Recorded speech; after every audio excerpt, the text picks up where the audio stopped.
それでは全体会合。 Ladies and gentlemen, we would like to begin Plenary number 1, Accelerating Low Carbon, Resilient and Inclusive Development in the Region, Implication of the IPCC Fifth Assessment Report for Asia. The moderator is the chair of the board of IJUS, Professor Hamanaka. Without ado, we would like to begin the plenary session. As you just heard, Professor Jeffrey Sachs gave us a very powerful message. The climate change issues require swift actions. In order for us to enhance our actions, first we must recognize the following factors. First of all, the fifth assessment report of IPCC was publicized that actually shows the latest scientific evidence. 3 working group reports were publicized between September last year and April this year. First, I'd like to invite the chair of IPCC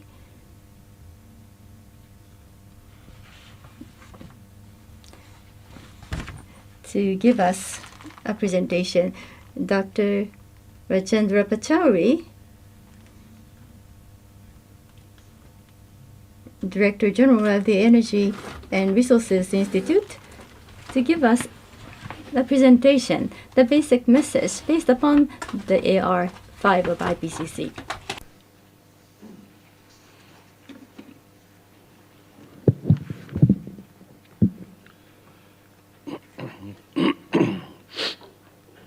Professor Hamanaka, Vice Minister Seki, Professor Emil Salim, Professor Zachary, my good friend Mori-san, Governor Kureba, Professor Takeuchi, friends, it's a great pleasure for me to be here. And it was just less than 3 months ago that we were in the same complex. And as you've heard, we had to work very hard to get approval of the Working Group 2 report, which essentially deals with impacts, adaptation and vulnerability. And I recall that we worked all through the night on the final night and were able to get approval of the report by 12 noon. And at 2 o'clock, we had a press conference in which the report was released. It's particularly nice to be here at this major event and to meet so many good friends. Professor Kosugi, who was minister in the Japanese government, Professor Hirono, who a common friend always says should be called Hiro Yes, not Hirono, because he never says no. Professor Morishima, who is the original founder of IJUS, and I've had the privilege of being associated with IJUS in some form or the other right from the beginning.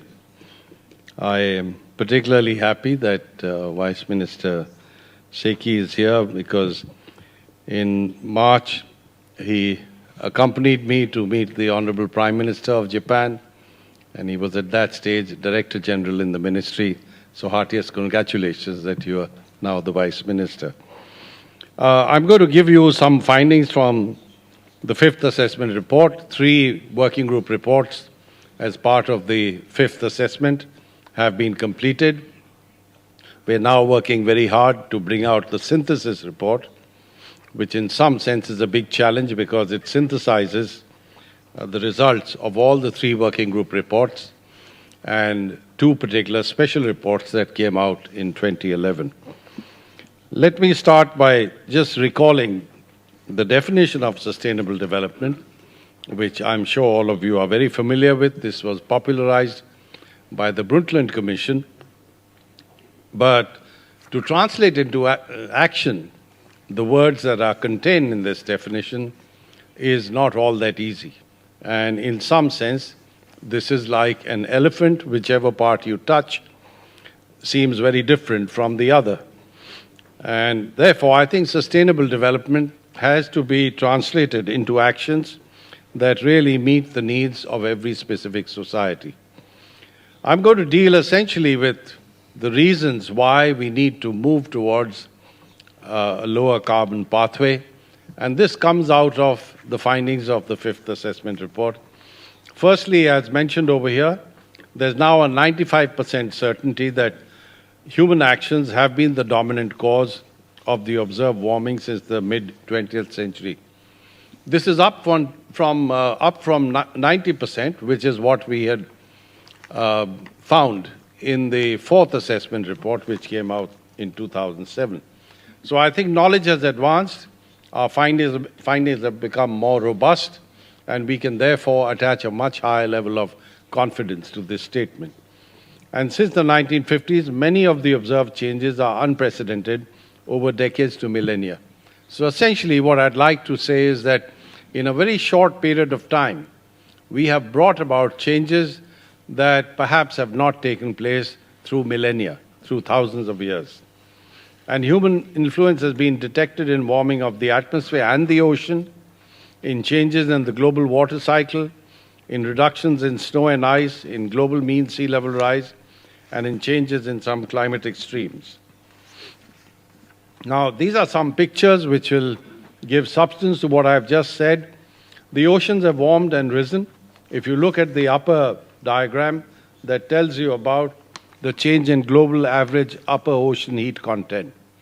The oceans have warmed down to a depth of about 700 meters, and that's getting lower and lower.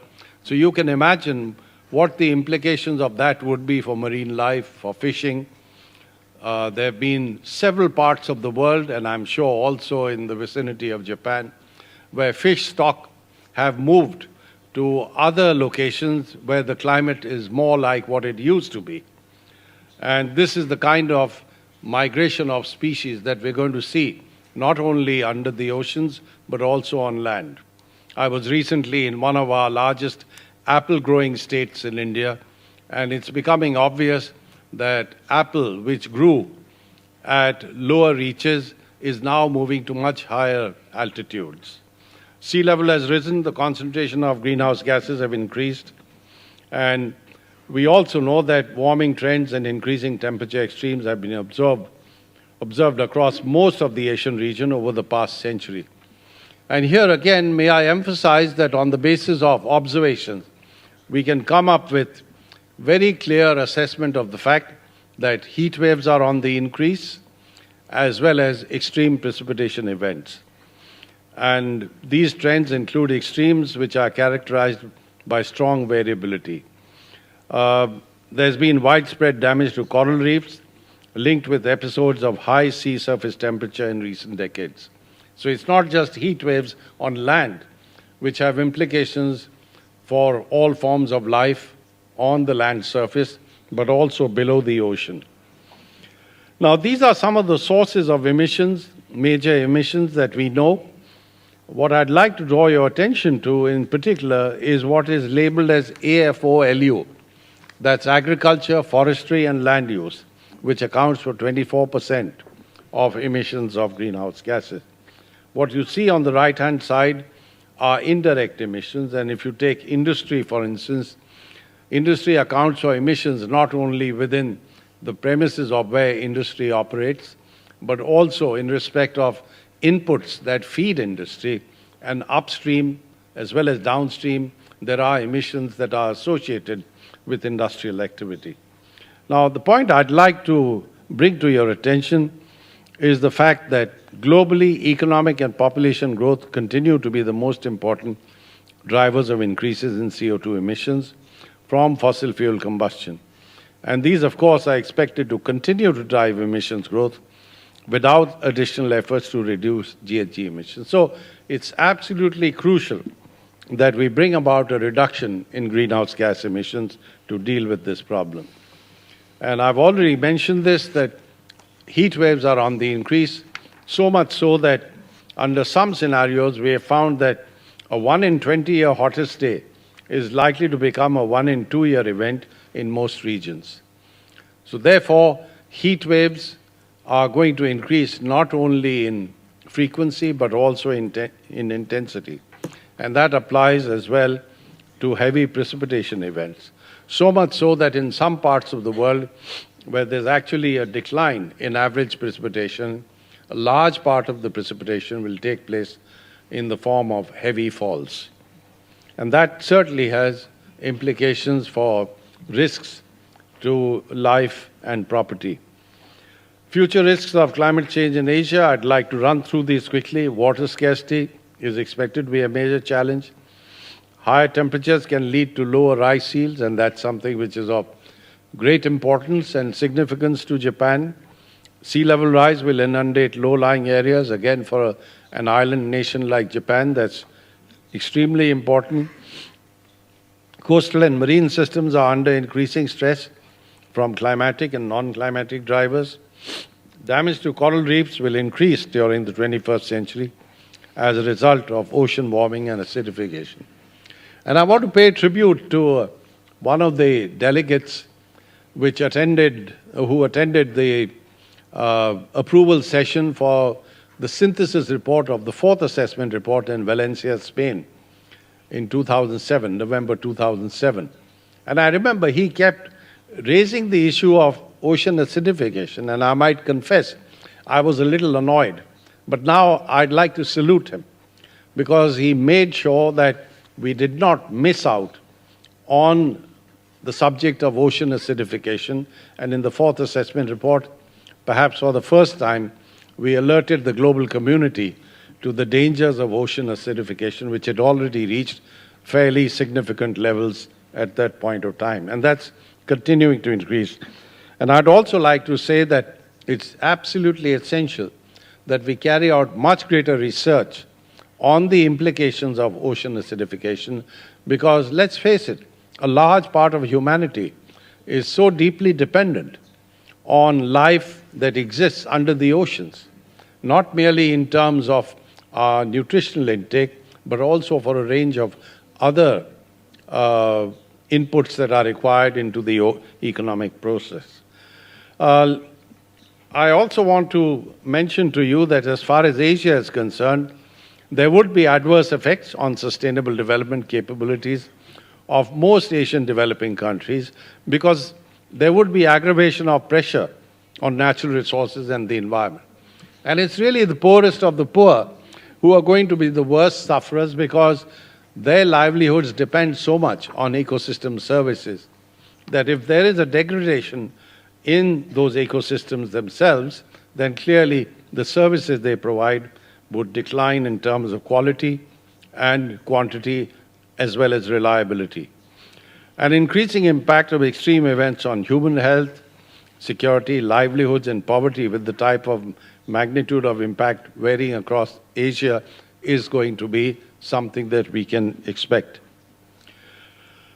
There has to be an understanding of the interactions between climate change mitigation, adaptation, and disaster risk management. And I'll say a little more on this. There are also interactions between the goals of mitigation and adaptation, because these will have to play out locally but have very serious global consequences. So what I'd like to submit is that climate resilient pathways combine both adaptation and mitigation to reduce climate change and its impacts.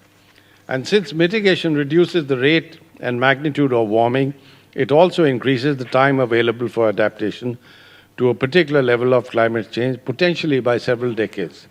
So it would be a myth to believe that we can adapt our way out of the kinds of impacts of climate change that we're going to experience in the future. You really need a combination of mitigation and adaptation. And of course, adaptation has largely a local focus, because it is local institutions, local communities that have to deal with very specific impacts that are characterized by local conditions. But at the global level, mitigation has to be a very high priority. For mitigation, the most effective strategies also offer development benefits in the relatively near term and reduce vulnerability over the longer term.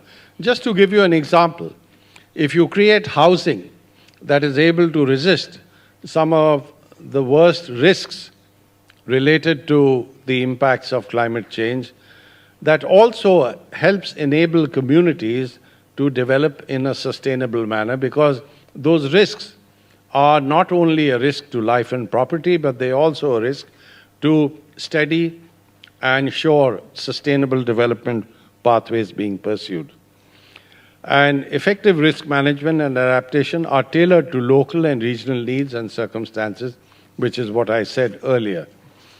That's because changes in climate extremes vary across regions. Each region has unique vulnerabilities and exposure to hazards, and effective risk management and adaptation address the factors contributing to exposure and vulnerability. Because after all, that risk is a function of the exposure that communities and systems will be subjected to, as well as their vulnerability. And let me say a few things about mitigation. Now, it's completely erroneous to believe that mitigation required, for instance, to stabilize temperature increase to below 2 degrees Celsius, is going to be very expensive in terms of costs and lost jobs, because the evidence is very much to the contrary. If you look at this diagram, the upper line represents GDP without mitigation.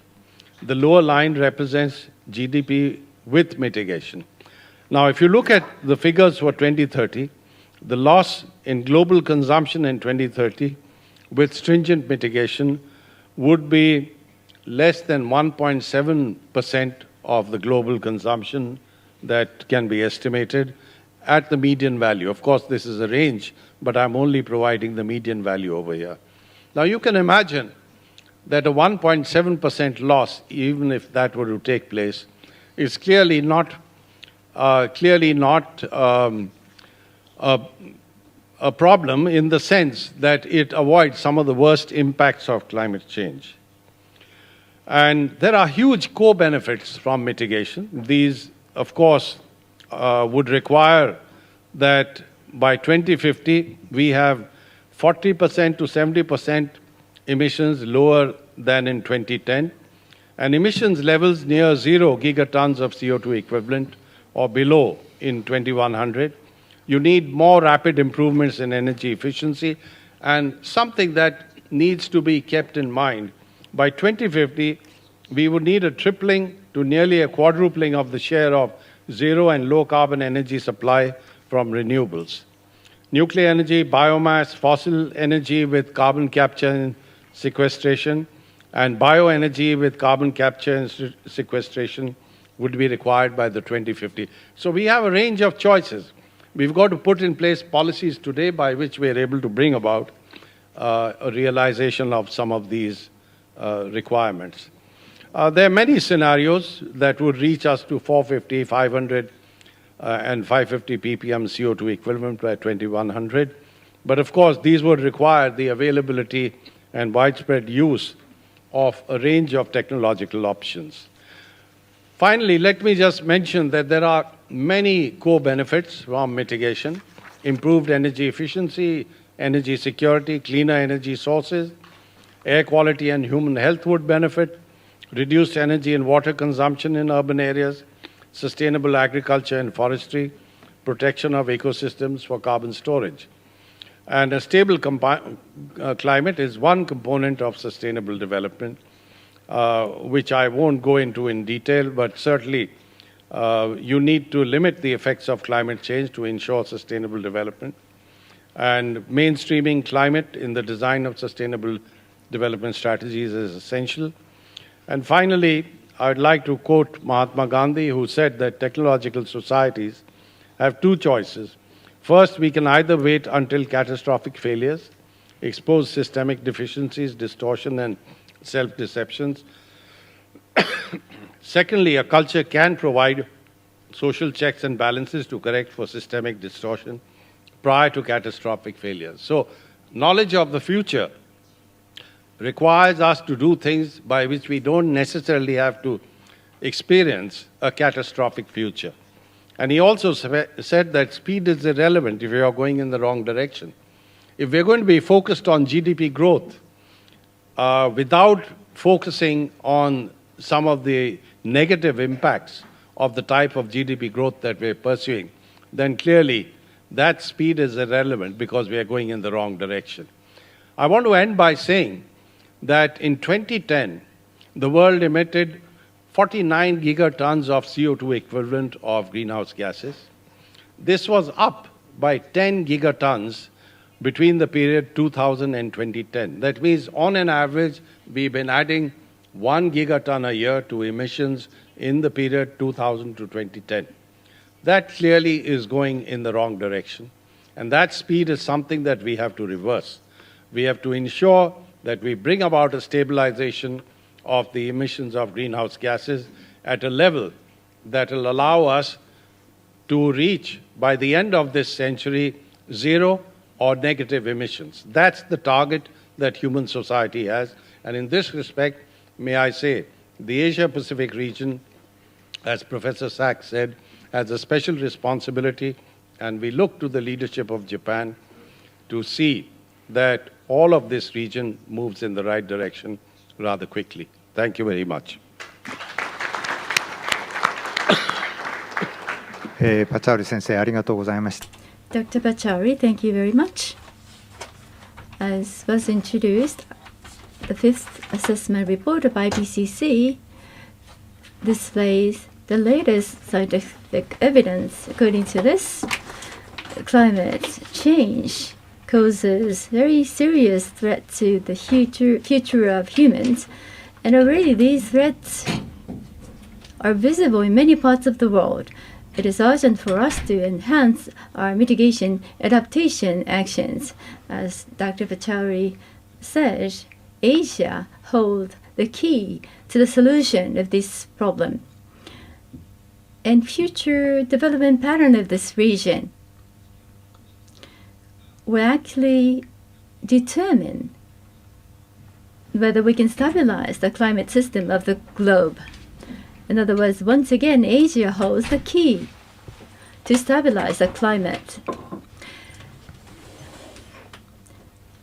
Next December, COP21 is going to be held to try to agree upon the post-2020 international climate change framework.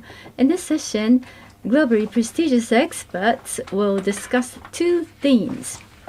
The first theme to be discussed here in this session will be based on the result of fifth assessment report by IPCC, some of the political implications of this report, and what would be the best possible risk management policy of the whole world, and what are some of the feasible, realistic actions that need to be included in the global policies to fight climate change. The second theme will be the Asia's development strategy, in what way Asia can contribute to stabilize the global climate system. For the very first theme, I'd like to invite Professor Dr. Shuzo Nishioka to give us a presentation on the possible policy implication of the fifth assessment report of IPCC. And then each speaker will be given 10 minutes to talk about the global policies. And later on, we would like to move on to the second theme, the Asian contribution. If time allows, we would like to open the floor for questions. I know that this session has a very tight schedule, so I'd like to ask each speaker to manage your time. Dr. Nishioka is already at the podium. I'd like to ask each speaker, a panelist, to make a comment. Please stay seated as you make a comment, and also please manage your time as much as possible. Now, I'd like to ask Dr. Nishioka to start his short presentation. He is the Secretary General of International Research Network for Low Carbon Society, Secretary General of Low Carbon Asia Research Network. He's a professor at Keio University. He's also a senior research advisor to IGES. Thank you very much for the kind introduction. And the role I am asked to play is to discuss the AR5 of IPCC. What is the policy implication of this report? As Dr. Jeffrey Sachs mentioned, he talked about the policies. How his comment on the policy is backed up by the IPCC Fifth Assessment Report.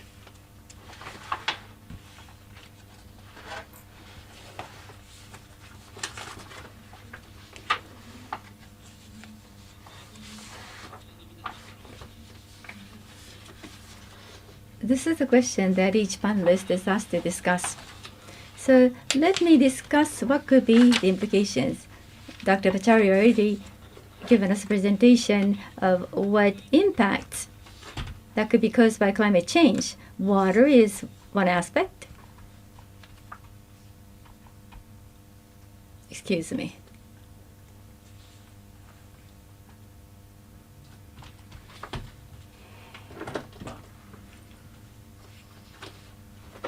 Do you have a pointer?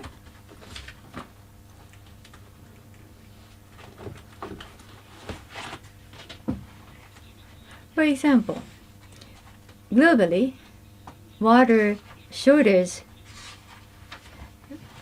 starts to be a problem in vulnerable areas, and agriculture is another aspect.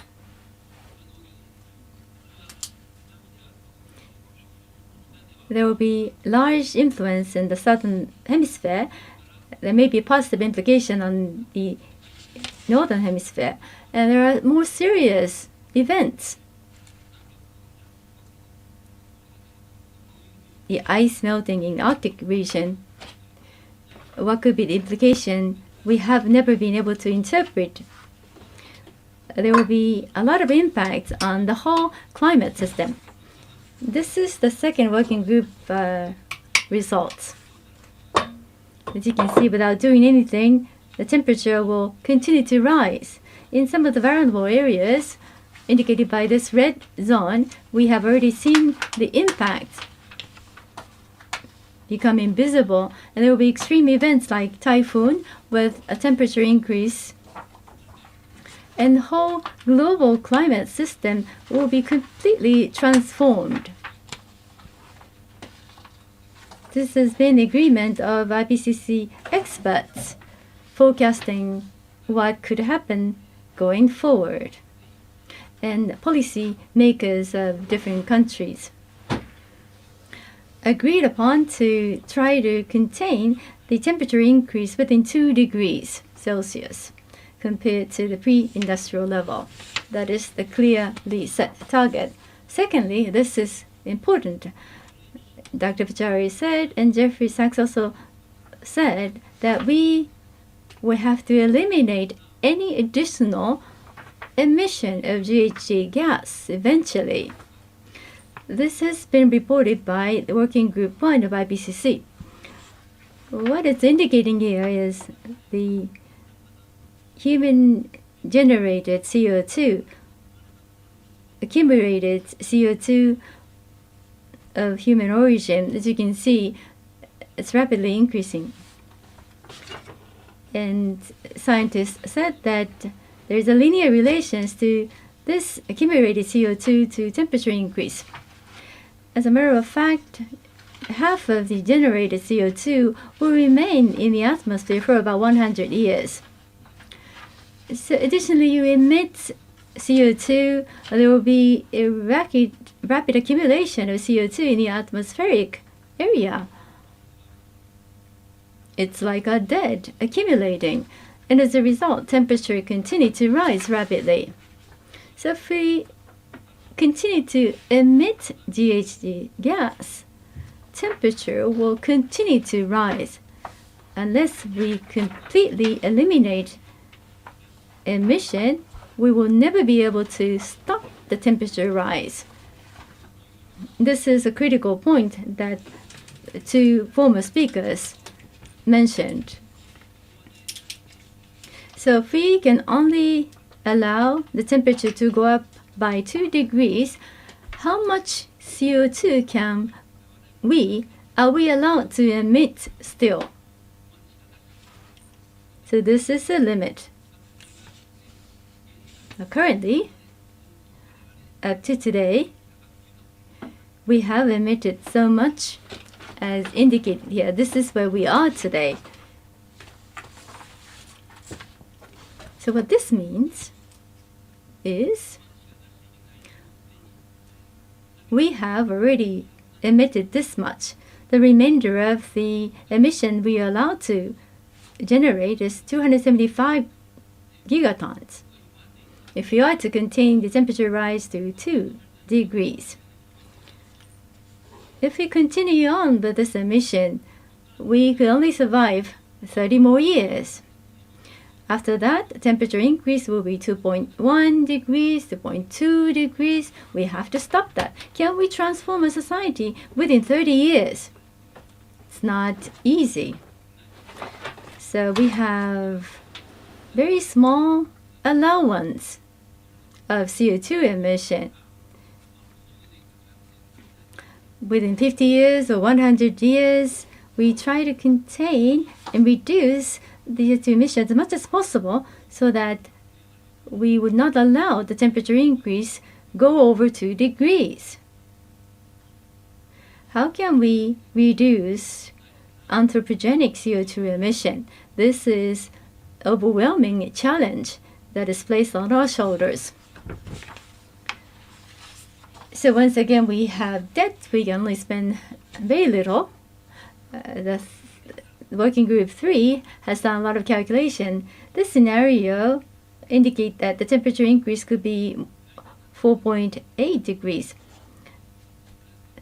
Working Group 3 utilized different models to come up with multiple paths. There are many paths. But this is the path that's recommended. If we could take on this path, we could possibly control the negative impact of climate change. So it indicates that we are only allowed to emit half of the emission we emit today. This is the only way for us to follow that path. Well, this is the level of emission that has been already generated. 20 gigaton of carbon dioxide. As I showed you earlier, the whole world generates 40 gigaton. If you are to have this has to be 20 gigaton emission. And the population will be about 10 billion. So the CO2 emission that is allowed per capita would be, this is equal allocation to ensure equality. Equal allocation per capita will be 2 tons per capita. As of 2010, how much CO2 is emitted? USA, this much. Japan, 9 tons. India, Indonesia, Thailand, developing countries do already emit more than 2 tons. Many Asian countries do emit more than 2 tons per capita. So we really have to change our ways to follow on this low carbon path. In what way can we change? What about Japan? We are only allowed to generate 2 tons per capita. Well, population is decreasing in Japan, but we can only generate 200 million tons, 0.2 gigaton. But currently, we emit 1.26 gigaton, meaning that we have to reduce our emission over 85%. Again, this is overwhelmingly difficult challenge, although this was not widely recognized. This is the path we have to take for Japan. We have experienced oil crisis, but as you can see, we have been able to constantly improve our GDP. Our environmental basic plan already indicate that we have to reduce our emission by 85%. This is the path of 80% reduction to contain the temperature rise to 2 degrees. If we can allow a 3 degrees increase, this is the path. We still have to reduce 60%, that is emission. It seems almost impossible for us to increase our GDP. But this applies to other developing countries and naturally advanced countries as well. As Dr. Jeffrey Sachs said, we need deep decarbonization, deep cut in emission. We are standing at historical turning point that we need to recognize. Professor Nishioka, thank you very much. 早速 Without further ado, we'd like to move to the speakers from the panel. First, I'd like to invite Mr. Rintaro Tamaki, Deputy Secretary General of OECD and Acting Chief Economist of OECD.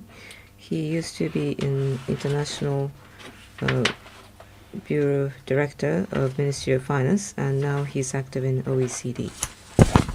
Mr. Hamanaka, distinguished guests, ladies and gentlemen, very good morning.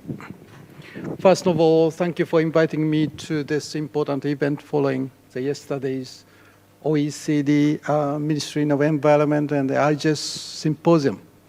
OECD is happy and honored to join the ISAP this year as one of our collaborative institutions and hopes to enhance our collaboration with IGES and the environmental community gathering here at the ISAP.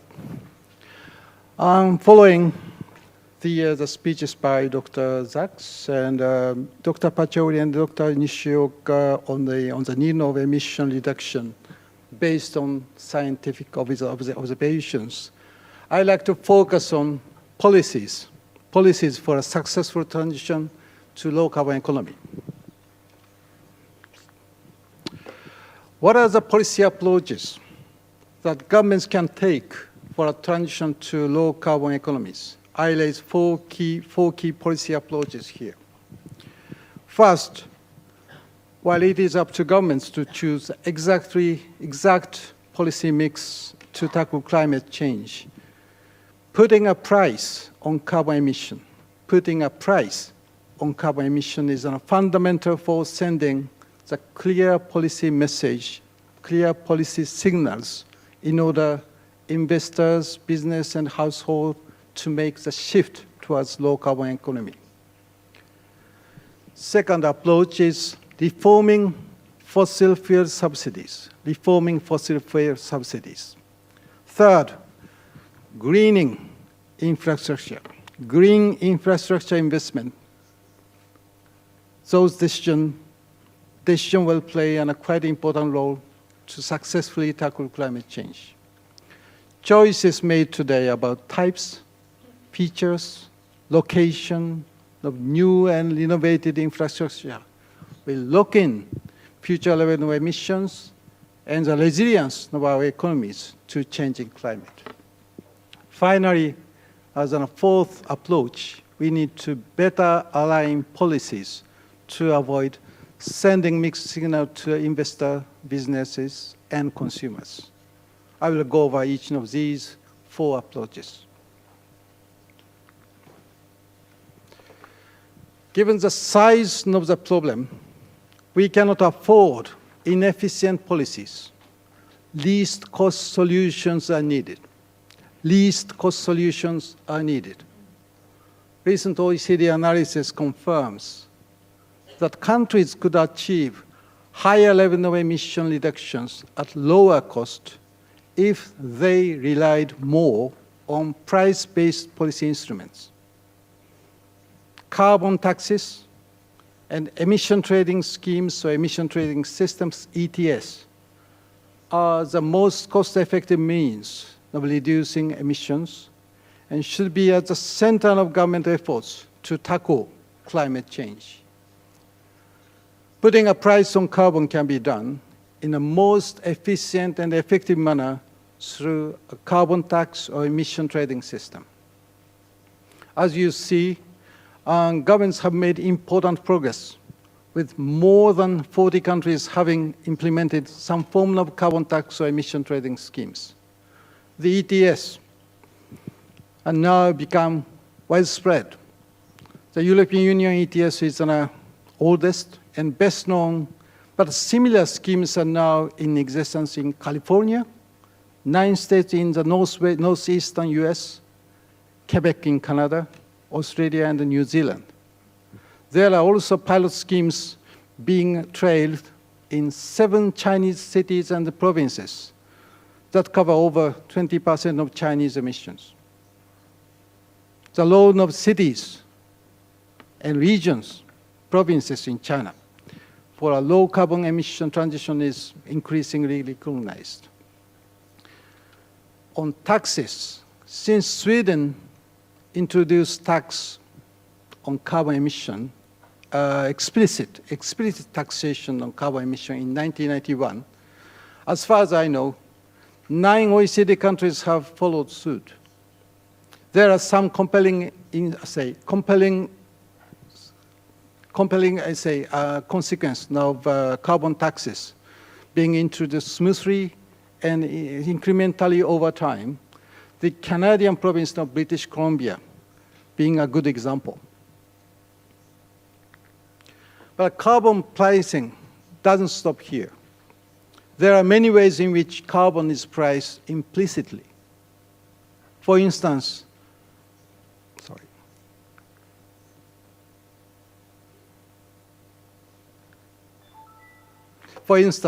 there are many taxes on different forms of energy that can, to some extent, reflect a price on carbon, even if carbon reduction was not the original target of the taxation. These vary significantly across countries. You may see Japan, relatively left side, say lower level of taxation on energy and vehicles. Our database of environmental taxes show energy and motor vehicle taxes in countries such as Denmark, Brazil, Turkey amount to as much as 3.5% of GDP, while they are less than 1% of GDP in the United States, and negative in Mexico.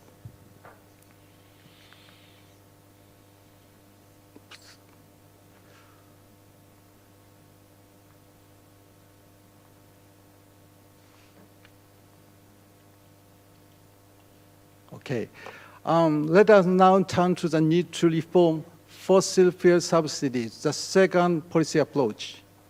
While governments are discussing the need to cut greenhouse gas emissions and shift to a low carbon economy, our dependence on fossil fuel appears to be unshaken. The OECD recently inventoried support to fossil fuel exploration, production, and consumption in OECD countries, in advanced countries, developed countries. The survey uncovered support in the range of 55 to 90 billion US dollar per year. This is, in advanced economy, this is in addition to the 544 billion US dollars, such a daunting amount of subsidies to fossil fuel consumers in developing countries and emerging economies estimated by the International Energy Agency. Urgent reform is needed in all countries, including advanced economies, to phase out fossil fuel subsidies that encourage carbon emissions. While the subsidies have often been designed to alleviate poverty, their poor targeting focus on poor people, that poor targeting scheme makes them an inefficient way of achieving this goal, with middle and higher income households pocketing most of the subsidies instead. Infrastructure investment decision. I am coming to the third policy approach. It will play an important role to successfully tackle climate change. Infrastructure vulnerability and risk to climate change is driven in part by its long operational lifetimes of these investments. There is an opportunity and an urgency to build right, not just more, not just build more infrastructure, right infrastructure. Government have a central role to play to mobilize capital to low-carbon, climate-resilient infrastructure. The OECD has developed elements of green investment policy framework to help governments create and improve domestic enabling conditions to shift and scale up private sector investment in green infrastructure. Now, looking at the source of infrastructure investment, this graph shows a typical situation in developed countries of financing source for green infrastructure investment. A mere 5%.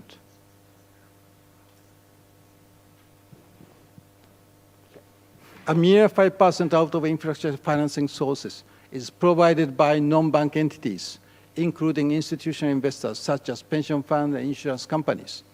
In the wake of the economic and financial crisis, some of the traditional sources of green financing for infrastructure, governments facing with fiscal consolidation, commercial banks facing with a very tightened regulatory framework like Basel III, they face significant constraints.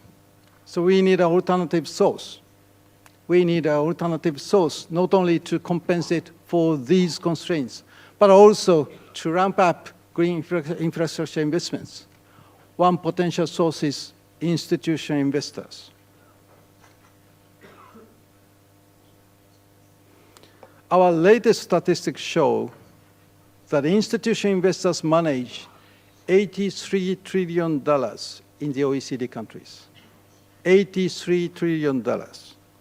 This graph shows a breakdown by type of investors, pension fund, insurance company, etc., and evolution over time, always and always increasing.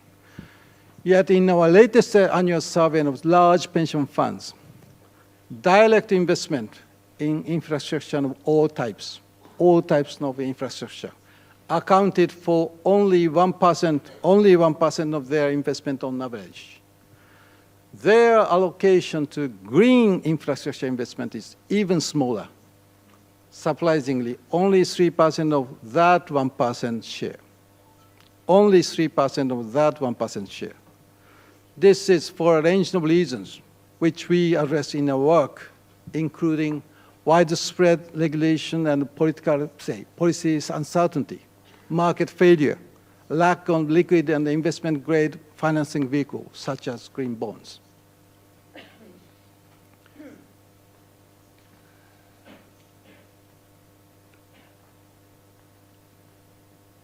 While there have been pockets of positive developments in some countries, such as an establishment of emission trading schemes or introduction of carbon tax and reform of fossil fuel subsidies, etc. Many governments are still sending mixed and conflicting signals to investors, businesses, and households. As the picture shows, globally, far more resources are still being allocated to activities that encourage the continued reliance on fossil energies, the right-hand side of the screen. Right-hand brown buckets are more than those that encourage the transition to low-carbon economy, the left-hand side.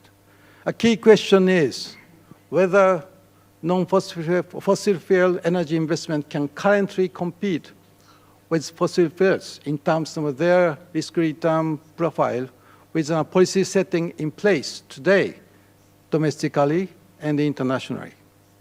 For example, once carbon pricing is reflected properly, will coal still make sense?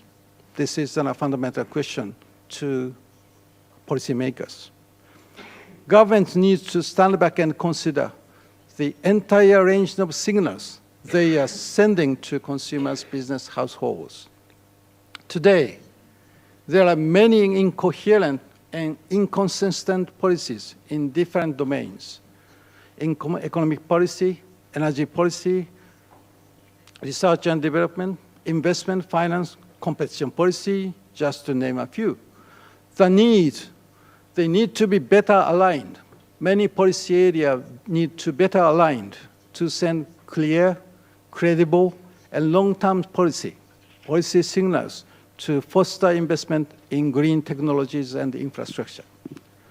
To address these policy inconsistencies in different sectors, my institution, OECD, is starting a new project jointly with an IEA, a Nuclear Energy Agency, International Transportation Forum, with those related institutions to help governments better align policies for a successful transition to a low-carbon economies. Such an economy-wide transition will not be costless, and governments must be frank about the cost of the transformation and take action to manage the transition for those affected. At the same time, building post-carbon world can also offer some significant economic opportunities.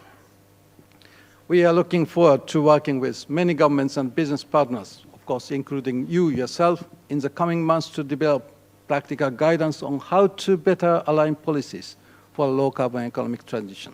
I stop here. Thank you very much. 玉木様ありがとうございます。 Mr. Tamaki, thank you very much. Next, I'd like to call upon Dr. Emil Salim. He's the chairman of the Advisory Council to the President of the Republic of Indonesia.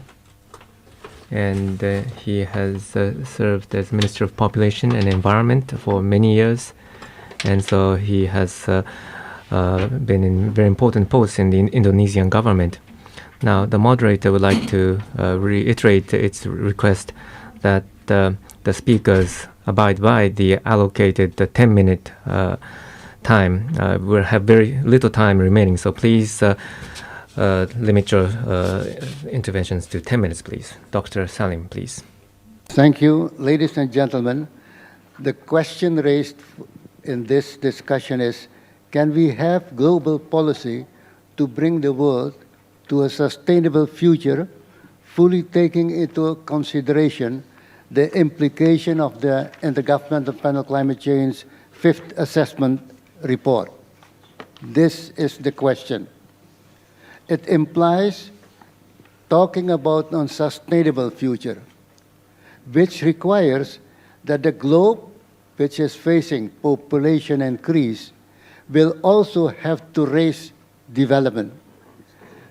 Growth cannot stop. Growth should continue, especially not only because of population increase, but number two, because in the type of development, history has shown that there is a middle income trap in the process of development. Indonesia, India, Nigeria, Argentina, and so on, are now in the middle income trap. We are growing, but still not to a higher upper level income, also not to a higher income level. Korea, on the other hand, has been able to get rid of the middle income trap to become now a higher level income country. The question, therefore, is how to have growth which eliminate the possibility of us to grow into an upper level income, and second, without pollution, without CO2 emission. This is the question. The question, therefore, on development, is it possible to have development with low CO2 emission? How do you use this? Yes. Yeah. There are two graphs here. On the one hand, the left is gross national income per capita, period 69 to 2013. What do we see? Japan is growing. Korea is growing, the red line. China is also growing, and Indonesia on the bottom. Compare this with the carbon dioxide emissions from the consumption of energy. What do we see? Japan is growing, but the carbon dioxide emissions are relatively stable on the low side. Korea, also the red line, is growing, but the carbon dioxide emission is also on the low side, almost stable. It is China which is growing with a high carbon dioxide emission, meaning that the way we develop between countries has an impact on growth with or without carbon dioxide emission. Question, therefore, is it possible for development with low carbon dioxide emissions? The question is yes. The answer is yes. We have seen here that Japan labor productivity 1950-2013 is steadily growing. On the other hand, carbon dioxide emission from the consumption of energy of Japan on the low side, on the horizontal side, you see is not growing. So labor productivity is the answer of having high growth with low carbon emission. South Korea, the red line, has also high labor productivity. On the other hand, carbon dioxide emission from the consumption of energy in Korea is also low. In China, you see a growing labor productivity, but a high total carbon dioxide emission. The key, therefore, is labor productivity should sharply going up to have a type of development with low carbon dioxide emission. Next.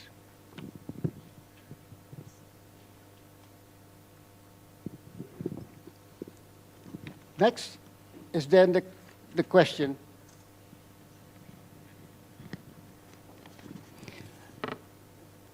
how is it possible to have growth with low carbon dioxide emission? The answer is the way we use electricity. How to have an electricity mixture of carbon dioxide producing energy, renewable energy, nuclear energy, and so on. What do we see? China total carbon dioxide emissions from the consumption of energy is steadily going up, the blue line. But Japan, the green line, is almost horizontal. South Korea, the red line, is also horizontal. How is it possible that Japan and Korea have a low horizontal electricity supply side? We look deeper into it and see that 27% of Japan electricity is supplied by nuclear. South Korea, 33%. So what conclusion can be drawn? Labor productivity increase. Energy mix, the mix of energy, the bad and the good energy mix, and the CO2 per output growth decline are the three factors that make possible growth with low CO2 emission. Next, the question becomes how to use innovation, how to use coal, the most abundant energy in the area, in a climate-friendly manner. In almost all developing countries, India included, Indonesia and China and so on, we have abundant coal. Coal is abundant, available, and the most cheapest energy supply. But it produces also carbon dioxide. The question is there a frontier technology, an innovative leapfrog for an Asia-Pacific commonalities? Are there priorities, actions regarding technology transfer and finance to enable coal to become less CO2 emitted? And here we propose a kind of an International Rice Research Institute, IRRI, as a model. What is IRI, International Rice Research Institute, as a model? Food is very important. And this institution, the International Rice Research Institution, is an international independent research and training organization established in 1960 to develop new rice varieties, rice crops, techniques, with finding sustainable ways to improve the well-being of poor farmers and consumers, as well as the environment in mind. IRRI is well known for its contribution to the Green Revolution movement in Asia during the 60s and the 70s. The varieties developed at IRRI are varieties accepted in many countries, and estimated 60% of the world rice area was planted to the IRRI bred rice varieties or the progenies.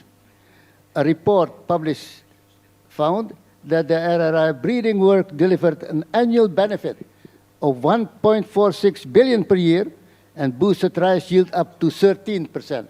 This is an example of a research institute which is very useful and effective, and therefore what we propose to have an imitation of RRI for energy with less CO2 carbon emission.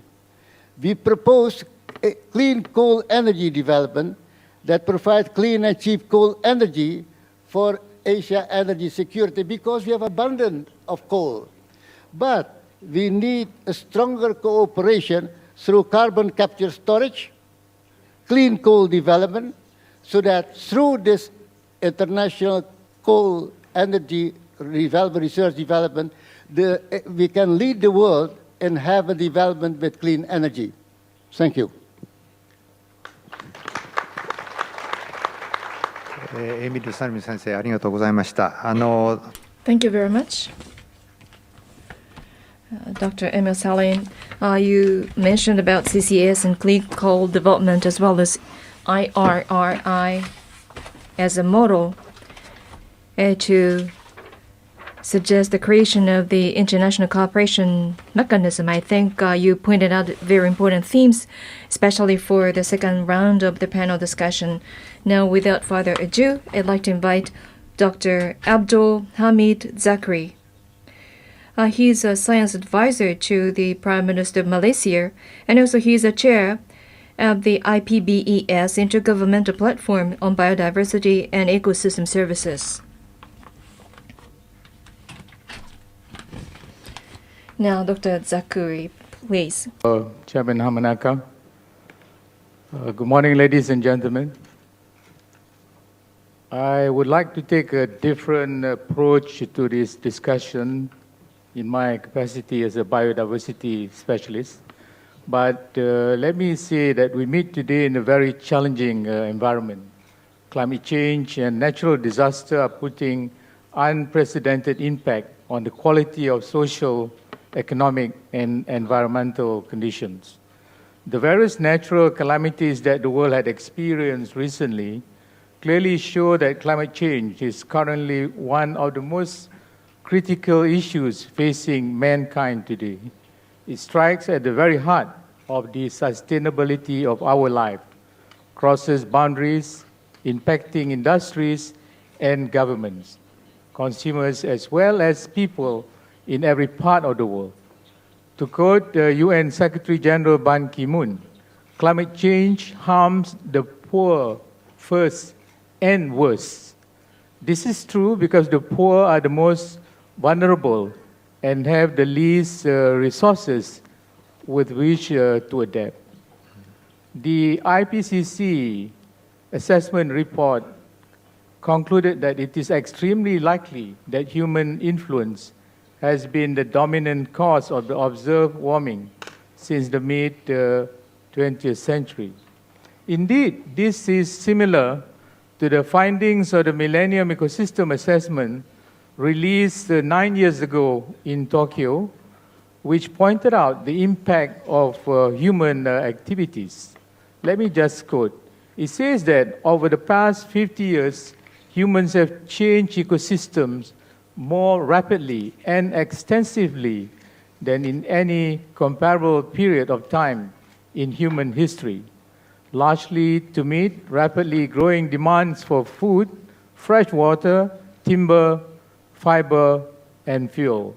This has resulted in a substantial and largely irreversible loss in the diversity of life. Now, the challenge of reversing the degradation of ecosystem, or also of global warming, can be met, but will involve significant changes in policies, institutions, and practices that are not currently underway today. In other words, and I think people like Professor Emil Salim here knows very well, in other words, what we lack is the political will. And listening to Professor Jeffrey Sachs and Dr. Pachauri this morning, it sort of scares me really, how we can get that commitment to have a pathway to deep decarbonization. I think beyond policies is really the implementation of policies. Let me touch on some of these. One is on institutions and governance. In the case of biodiversity and ecosystem services, existing national and global institutions are not well designed to deal with the management of so-called common pool resources, a characteristic of many ecosystem services.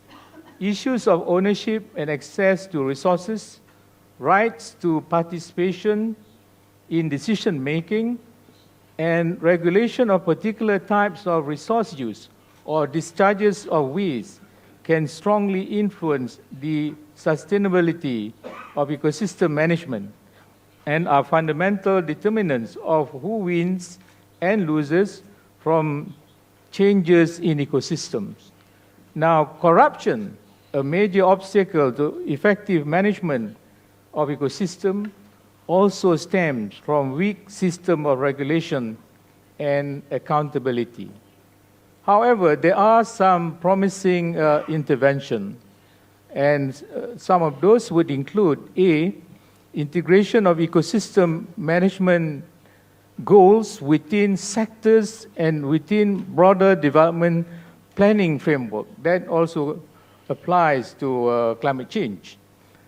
We see sometimes the most important public policy decisions affecting these kind of issues are often made by agencies and in policy arenas other than those charged with protecting the ecosystems or controlling global warming. In other words, it's not exactly the Ministry of Environment, but in many countries is the purview of the economic planning unit. On the global level, we also think that there should be increased coordination among the multilateral environmental agreements and between environmental agreements and other international economic and social institutions. Coordination is needed between the MEAs and the more politically powerful international institutions. You mentioned about the OECD, but there are others like the World Trade Organization. These are economic and trade agreements, so that to ensure that they are not acting as cross purposes. And implementation of these agreements needs to be coordinated among relevant institutions and sectors at the national level.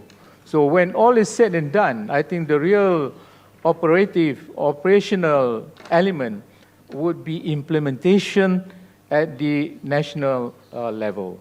Further on, I believe increased transparency and accountability of government and the private sector performance on decisions that have an impact on global warming or on ecosystem, including greater involvement of concerned stakeholders in decision-making, is essential. Laws, policies, institutions, and markets that have been shaped through public participation in decision-making are more likely to be effective and perceived as just. Stakeholder involvement and transparency of decision-making can increase accountability and reduce corruption. I think the role of stakeholders for public participation, distinguished personalities like Professor Hirono over there would agree with me. The other aspect I want to touch is on the social and behavioral responses. And this applies to also our conviction to have this deep decarbonization. Social and behavioral responses, these are including population policy, public education, civil society actions, and empowerment of communities, women and youth, can be instrumental in responding to the problems of global warming and ecosystem degradation. And also here, there are some promising interventions. One, measures to reduce aggregate consumption of unsustainably managed ecosystem services. The choices about what individuals consume and how much are influenced not just by consideration of price, but also by behavioral factors and related to culture, ethics, and values. Behavioral changes that could reduce demand for degraded ecosystem services can be encouraged through actions by government, such as education and public awareness programs on the promotion of demand-side management, or industry that commits to use raw materials that are from sources certified on sustainable, on being sustainable. And here, when you talk about social and behavioral responses, an issue that we could come back to is the use of nuclear energy, and also that relates to Fukushima. Jeffrey Sachs and also Dr. Pachauri mentioned that this energy mix. This is a very interesting one, and I know, at least in my country, we were at one time embarking on the nuclear route, but after Fukushima, that idea has been shelved quite indefinitely. So when we talk about deep decarbonization, how do we do that? So we come to the last point here about communications and education. I think it's a very important and fundamental aspect of dealing with the need to have this deep decarbonization. This is where the public can also come in. In that context, I'm very delighted to note that the UNU, as illustrated by Professor Takeuchi, is upfront on education for sustainable development and also your gap policy. With that, Chairman, thank you very much. ザクリ先生ありがとうございました。 Thank you very much, Dr. Zachary. Now I'd like to call upon Professor Akimasa Sumi, President of National Institute for Environmental Studies. He's also the head of Climate Studies Center, and he's a Professor Emeritus of the University of Tokyo as well. Professor Sumi, please. Thank you for the introduction. I am Sumi, the President of National Institute for Environmental Studies. Since time is limited, I'd like to focus on the highlights of my presentation. There have been much discussion on the part of governmental actions, but there is clear need to gain citizen support. Many citizens recognize the change in the climate system, but what are the effective measures we can take? This is a question that sticks to the many citizens. So we have to start with a starting point. That is a recognition of the limited capacity of the environment. In the past, we only had to develop without worrying the capacity of the earth. But we live in this environment which has a limited capacity. Living in a limited environment, the simple way to achieve sustainable movement on a permanent basis is a cycle. With limited resources, we have to have a cycle to make it sustainable. So cycle is critical. As you can see on this page, the cycle could be energy cycle, it could be water cycle, carbon cycle, nitrogen cycle, materials cycle. So many cycles. There are many cycles on this earth, That makes this Earth sustainable. There should never be one way. If there is no global warming, and if we are allowed to consume CO2 as much as possible, then when CO2 will increase and oxygen will decrease, so there will be the end of this Earth. The cycle makes sure that CO2 and O2 balance will be remained. Same applies to energy cycle. Global warming can be prevented with a better radiation balance. And there are many different IPCC paths. This has been covered by Dr. Pachauri, so I'd like to skip. This is CO2 emission. There's a limit as to how much we can emit. So we have a choice. When we make a choice, we have to be committed. As I said earlier, we have to take specific actions, concrete actions. If actions are effective, citizens will be ready to take actions. But they still have a lot of doubts whether actions can be effective. When we are to take specific actions, there will be a lot of different interest issues. Some people gain, some people lose. This is not equal. So much consideration should be given to equality.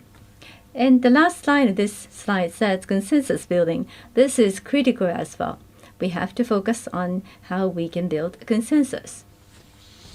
Win-win relationship. This is nothing new.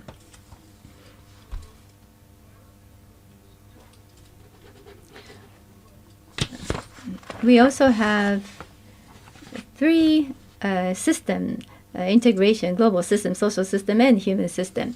And as you can see here, this is liberty, equality, brotherhood, the slogan of French Revolution. We really have to set up our slogan as well. Revolution comes with a lot of costs and sacrifice. We have to minimize sacrifice and achieve the positive impact as much as possible. This is an example. Iskandar, Malaysia, a plan. The knowledge of Japan can be transported to Asian countries for sustainability. This is what we are engaged in, and we will continue on with a project like this. There are great possibilities in Asian countries. In Japan, we cannot start anew, but many Asian countries can afford to make a fresh start. And cities, urban development is the key. This is another area where our experiences and knowledge can be applied. This is about Fukushima rehabilitation, specifically Shinchi town in Fukushima Prefecture. Researchers in our institute are going to introduce Smart Grid Plus heat supply system. By showing this successful as a case as a model, many people will be convinced that yes, these measures are effective. Then we could go on to the next stage. This is what National Institute for Environmental Studies are trying to achieve. Going to the next step. These are institutes observe and monitor CO2 emission. We have a modeling named AIM. These tools can be supplied to many implementation as project. Based upon a clear-cut framework, we could use these tools to look for ways to achieve low-carbon society. And commonness and diversities are both important.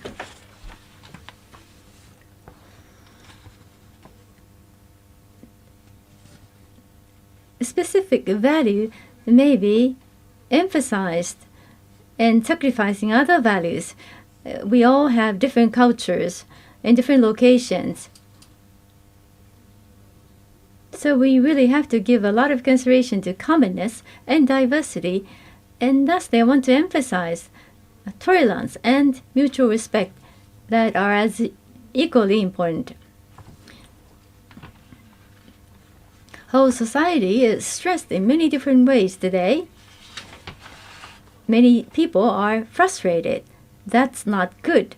We have to have a spirit of mutual respect so that we can come to a consensus. In other words, it may not be 100% good to one person, but it could be 30% good for other person. You may want to concede in some way, come to an agreement that everybody could be satisfied to a certain extent. That is the end of my comment. 住先生ありがとう。 Thank you very much, Dr. Sumi, and thank you for helping us with the time management. Last but not least, I'd like to invite Dr. Ligia Noronha. Dr. Noronha is the Director at Division of Technology, Industry and Economics of UNEP, but previously she was in TERI, as was Dr. Pachauri. The Resources Regulation and Global Security Director was one of her former posts. Professor Hamanaka, Vice Minister Seki, Dr. Pachauri, Dr. Salim, distinguished panelists, ladies and gentlemen, on behalf of UNEP, I thank you very much, Professor Hamanaka and IJES, for inviting me to speak on this panel. This is a very important panel, and it sets the stage for what's going to happen in the rest of the day and a half. We've already heard the dire warnings from IPCC and also the opening statement by Jeffrey Sachs on the need for a deep decarbonization. So I'm not going to go into any of those details because we've already spoken about them. We also have heard how Asia is particularly vulnerable to all of this in terms of flooding, in terms of sea level rise, in terms of heat-related mortalities, in terms of the food agricultural systems that may be affected. So there is no need for me to reintroduce these ideas because they're already on the stage. But what I would like to put before you is the conundrum that we face, because this is a region which is very rich and yet very poor. Very rich in ideas, very rich in terms of the countries that we have with very growing economies, but also the region where we have tremendous amount of poverty, which requires to be balanced. Given this, I will not take too much time. I do not want to be asked to stop, and so I will only focus on two issues which are of particular concern to UNEP at the moment. One is on financing change, and my colleague from OECD has referred to this in a way, and also on sustainable consumption and production, which I think is crucial to the Asia-Pacific region, and which UNEP is very much involved with. Now, with regard to financing change, we have heard of the need for decarbonization. We've heard for the need of new investments. We heard earlier IEA's projections of the need for large amounts of money to create this new infrastructure.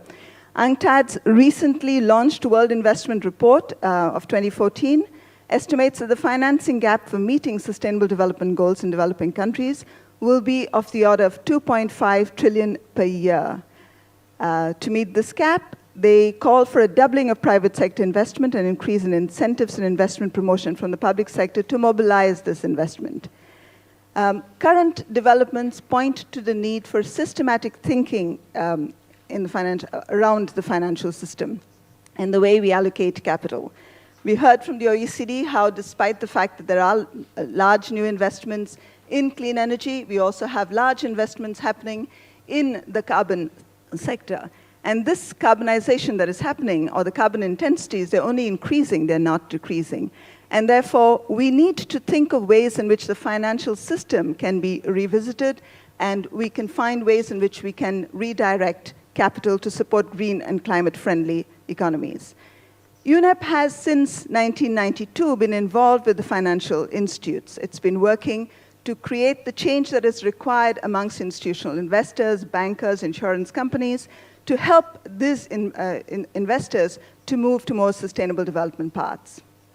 Much progress has been done, but there's much more that needs to be done. And it is in this context that in January 2014, that UNEP launched an inquiry into the design of a sustainable financial system, policy innovations for a green economy. This was to advance design options that better align the financial system with the needs of the long-term health of the real economy, that is to catalyze the transition to a green and inclusive economy. The focus here is on changing the rules of the game, financial policy and regulation, private standards, as well as financial sector fiscal policies. The inquiry is actually focusing on three key questions. Why should rules be changed or deployed in support of a green economy? What rules should be deployed? And how can rules be deployed despite the fact that you have a competitive set of actors and a very complex situation? At present, several governments from developing countries are using domestic climate finance resources. For example, you have the South African government, you have the new BRICS Bank coming up, you have China, which uses a lot of domestic climate financing. And two very interesting developments are the green credit guidelines of China, which highlight the integration of environment and social risks in credit rating. And you also have the new company regulations in India, which require that 2% of average net profits of preceding 3 years for companies should be used to address sustainability goals. These are ways of unlocking more sustainable, more finance from the private sector in support of the Sustainable Development Agenda. The carbon tax of Japan is yet another way in which opportunities can be created in the region for exactly this kind of movement to more sustainable development. Ladies and gentlemen, the other point I want to focus on is sustainable consumption and production. The SDG Goal 12, which was proposed at the final session of the Open Working Group, is a standalone goal. It just shows the importance that is being given to sustainable consumption and production in the context of the post-2015 development agenda. This is important, especially in the context of building resilient economies, because they include reducing per capita food waste by 2030 and post-harvest food losses, reduction of waste through the 3 Rs, support of sustainable public procurement for goods and services, more education on sustainable development and lifestyles. We know that in this region, energy and resource efficiency are key to addressing the conundrum that we face. We also know that it isn't just to address the disasters and the problems that we face, but also that it is key for the competitiveness of the countries in this region, because given the growth rates, given the population, we need to address resource efficiencies with a view of ensuring that we have the resources that we need for the growth in the future. Energy efficiency can also reduce the use of HFCs, substitutes for the ozone-depleting substances, but which are potent greenhouse gases. They may not be of great importance today in terms of their greenhouse gas emissions, but it's expected that by 2050 they'll be a very important part of the greenhouse gas emissions. Addressing energy efficiency in the context of refrigerants and air conditioning would be a great way of starting the process towards reducing the use of HFCs. We've also spoken of sustainable cities, and we've spoken of the need for buildings. We heard Jeffrey Sachs earlier today, so I'm going to skip that. We've also spoken of the need for buildings in terms not just of generating better resource efficiency, but also local job creation with new specializations in the professions, such as architecture and construction. Allow me, therefore, in this context, to refer to the 10-year framework of programs on sustainable consumption and production, a program where the government of Japan has been very actively supporting and promoting. What is this 10-year framework program? It's a global framework of action to enhance international cooperation, to accelerate the shift towards sustainable consumption and production. The framework will provide capacity building, technical and financial assistance, for developing countries to promote this shift.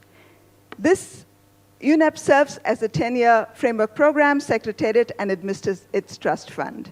It has 6 programs: building and construction, food systems, sustainable lifestyles and education, and sustainable public procurement and sustainable tourism. As you can see, all of these programs are extremely relevant to this region. And we see the Asia Pacific as a region where the program can result in very many positive outcomes, and we look forward to working with partners in the region to take this forward. In conclusion, the IPCC warnings are dire and indeed require an unprecedented international, regional, and national efforts to help address climate threats. There's evidence from several studies that you've already heard today, but also from UNEP, from ADB, from the World Bank, from TERI, from IGES, and others, that investments in development strategies that seek to address climate and sustainable development will create employment, improve the environment, and even save lives. We need to place strong emphasis on accelerating this collaboration. And the collaboration needs to be across levels, agencies, and actors to be able to respond proactively to climate and environmental risks. I look forward, therefore, to today's discussions to further shape the path to a better future. Thank you. リーチャーのロハさん。Thank you very much for that illuminating comment. Now we'd like to address the second theme, contribution by Asia. Have a panel discussion around that theme. So, Professor Nishioka, can you give us a framing presentation? And then we'll ask Dr. Pachauri and other speakers to comment. And I was thinking of asking each to speak for 6 minutes, but it's already 11:50 now. This session is to end at 20 minutes past 12. We only have 30 minutes. So if we may use another 10 minutes, I think I just had permission to extend to 12:30. So we have 40 more minutes. We have 7 speakers. So with 6 minutes each, you just do a multiplication, it's over 40 minutes. So may I ask each speaker to limit your comments to 5 minutes. In the first round, I think many of you have already talked about the roles that Asia should play. So if you can keep time in mind and give us additional comments about the role of Asia. So, Professor Nishioka, please. Thank you. In the second round, well, the question is shown here. How can Asia contribute to climate stabilization with its developing strategies? So, climate stabilization for itself and for the world, how can we contribute is the issue. And well, many people have already commented on this, and I'll make it brief. By 2050, Asia, in terms of GDP, energy, and GHG emissions, are going to account for about half of each. So Asia holds the key, and Asia is very responsible, as was mentioned. Now, Asian countries, there are different stages of development. For example, GDP per capita, or the land use, amount of forests. There's a lot of difference amongst the countries. Also, resource situation is different.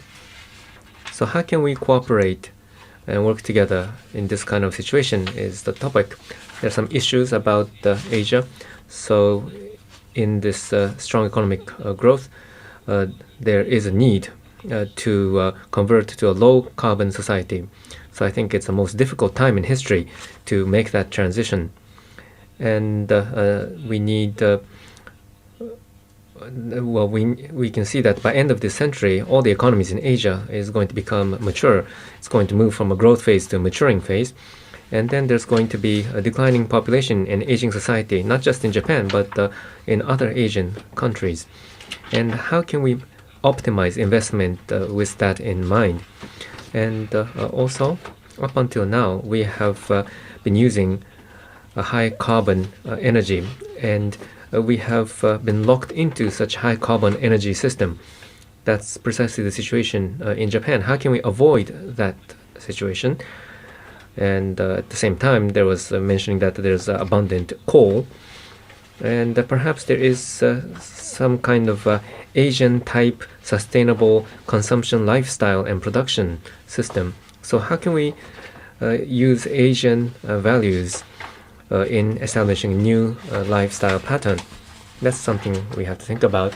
And also another thing we need to keep in mind is flooding and the heat-related risk and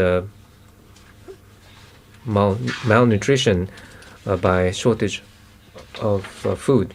These are going to be important issues and risks in Asia. And how can we adapt? Well, with higher temperature, there will be more problems, as the table shows. And the shaded area is perhaps the area that we can adapt. And so then there will be areas where we will not be able to adapt, and we can't just focus on adaptation. So we need to really focus on mitigation. So this is the scheme. The advanced countries, they're here now, and we are locked into this kind of high energy society, so we have to make improvements. Now, developing countries, they're still developing, so they have some free hand, but there's a possibility they're also locked into the developed country type development path, and we're going to both fall with business as usual. So we need a leapfrog development. Is it really possible? Some may say it is not possible over long term. This is from an old report. So from 1840 to 2000, for unit of GDP, how much energy has been used? So that's the energy intensity. So a lot of energy has been used to generate the GDP, but it has peaked at some point, and energy efficiency has improved in all these countries.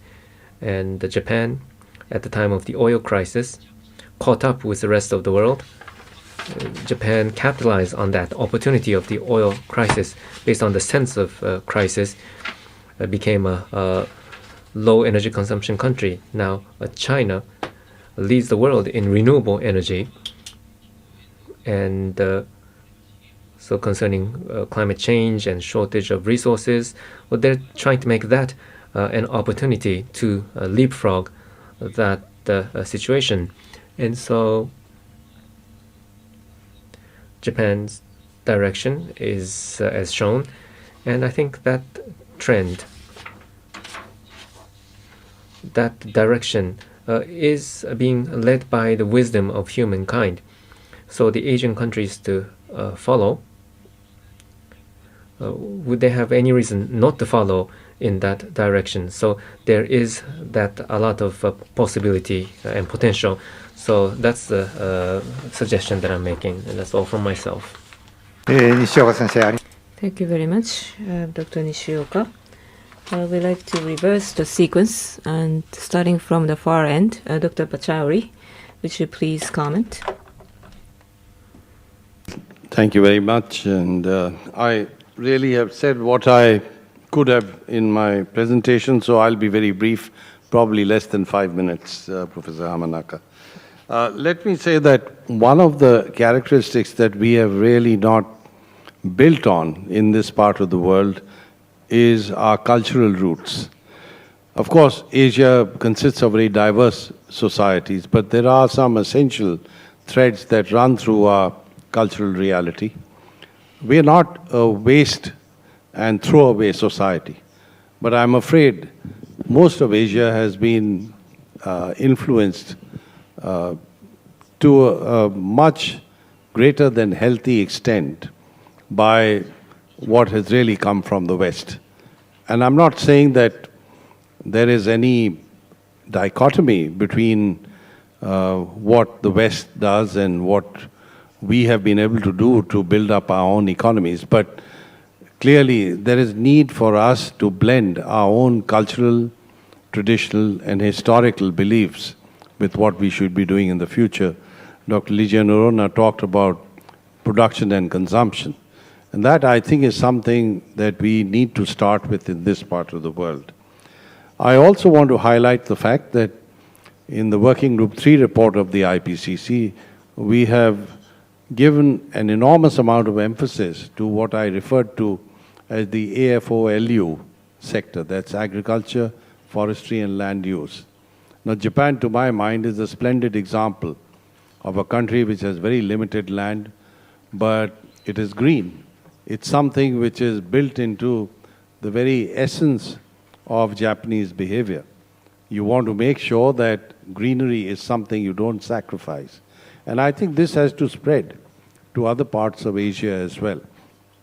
Agriculture being a major occupation in this part of the world, we need to make sure that our agricultural practices and the emissions of greenhouse gases from agricultural activities can be limited through technological as well as agricultural practices by which we limit what's going to happen in the future, even with higher production of food, which of course will be required for a growing population. The other area that I'd like to highlight is collaboration in the field of research and development. Thomas Friedman, a good friend of mine, has written about the fact that the world is flat, the earth is flat, and that's essentially a realization of the fact that there are capabilities that have developed in several parts of the world which were earlier regarded as deficient in those capabilities and skills. And therefore, I think there's now a revised set of conditions by which, for instance, when it comes to technology development, as an example, may I state that Japan and India can work very closely together. And so also, say, between Korea and Indonesia, Korea and India, I think there is now a very new set of circumstances under which R&D collaboration would make a great deal of sense. The final point I'd like to make is in respect of the energy characteristics of the Asia-Pacific region. By and large, this region is a net importer of energy. Now, we have followed what was established as a pattern of production and consumption under a relative price scenario that reflected a substantial amount of energy being available, let us say, in North America. North America is once again going into a zone where it's going to be self-sufficient in its energy consumption, is probably going to become an exporter of fossil fuels. It's already begun, as a matter of fact.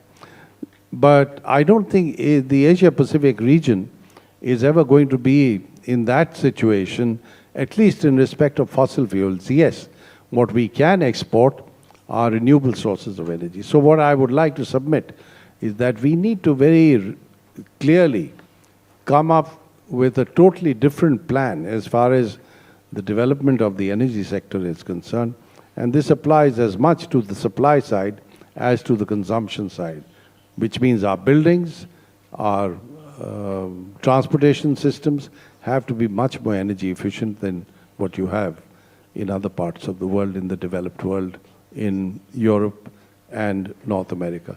So I'll stop here, but I think we need a totally different menu when it comes to development policies and a completely revised vision of where Asia should go.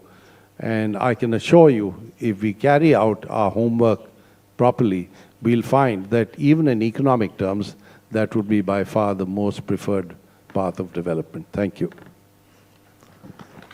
Thank you very much, Dr. Pachauri, for your comments. And next, may I invite Dr. Licia Noro. Thank you very much. Taking a cue from what Dr. Pachauri said, I would say that the diversity in the region is probably something that we must build upon. Asia has so many differences. It has so many differences in terms of incomes and in terms of capabilities. And I think, therefore, it provides an incredible opportunity for cooperation, north-south, south-south, not south-south. And I think this is something that we must increase in a great way. And one of the ways of doing this is through more flows of environmentally sound technologies, because this is an area where we require a lot of technologies, we require sharing of these technologies, and therefore moving this forward as an agenda item for Asia would be very important. In this context, I would also say that we must share experiences in adaptation. Again, the region is one which has a lot of disasters. It has a lot of issues that come up from time to time. And there are a lot of experiences with how countries cope with this. But there's not enough of sharing of the experiences that are required. Why would this be of importance? Because it would enable us to set up systems which are built upon these experiences. The third point I would like to raise is with regard to the need for looking at issues of energy efficiency and resource efficiency. Again, Dr. Pachauri has mentioned them, so I won't go into detail.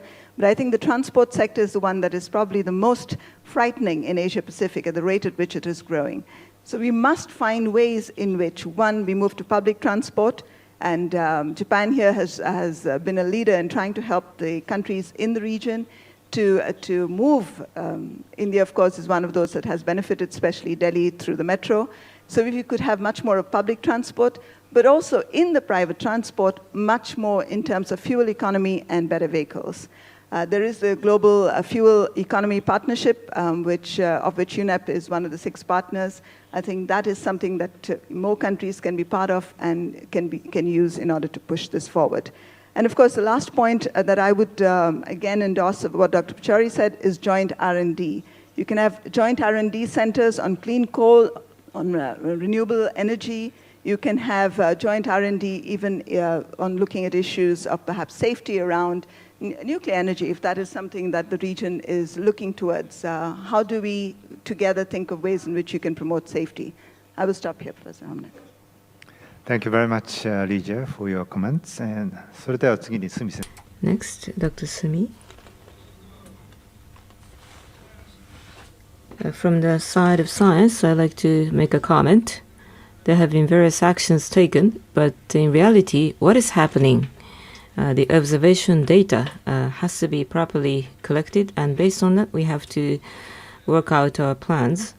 And in Asia, it's not just CO2, but aerosol and air pollution and rainforest destruction. Those are also happening too.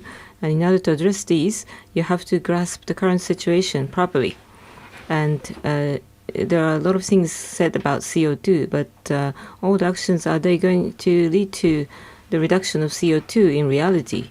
With regard to emission of carbon dioxide, you have to have a certain level of objective data, and based on that, you have to be able to discuss amongst various countries, and we need a framework for that. And in order for us to take actions, the evaluation of impact and the estimate for the consequences would be important.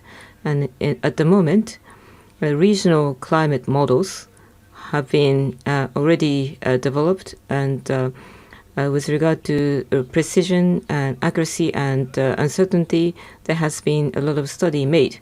So in order for Asian countries to take actions, you have to share this expertise and apply this in the real problems. That's all. Thank you. Invite Dr. Zachary. Thank you, Chair. I agree with most of the points raised by colleagues on the left. I want to touch on some points here. And one of that is how do we sensitize the politician or the policymakers? We can develop a lot of recommendations, but at least from my own experience dealing with the political bosses, 2 questions that they would raise are the following. One, all these efforts, can you provide jobs for the people, employment? That is the biggest question that they would ask. Secondly, could some of these initiatives provide better income to the people? It's very basic, because if we don't win over the politician, no amount of recommendation would work. Secondly, with respect to the Asia-Pacific region, definitely there are a lot of differences among us. Again, looking at the majority of countries here, their sustainable challenges would include things like elevation of poverty. gender equality, water, health, and food security. So before or concurrently, as we embark on a low carbon framework, those challenges that are very basic to everyday life has to be overcome or has to be taken into account by all of us.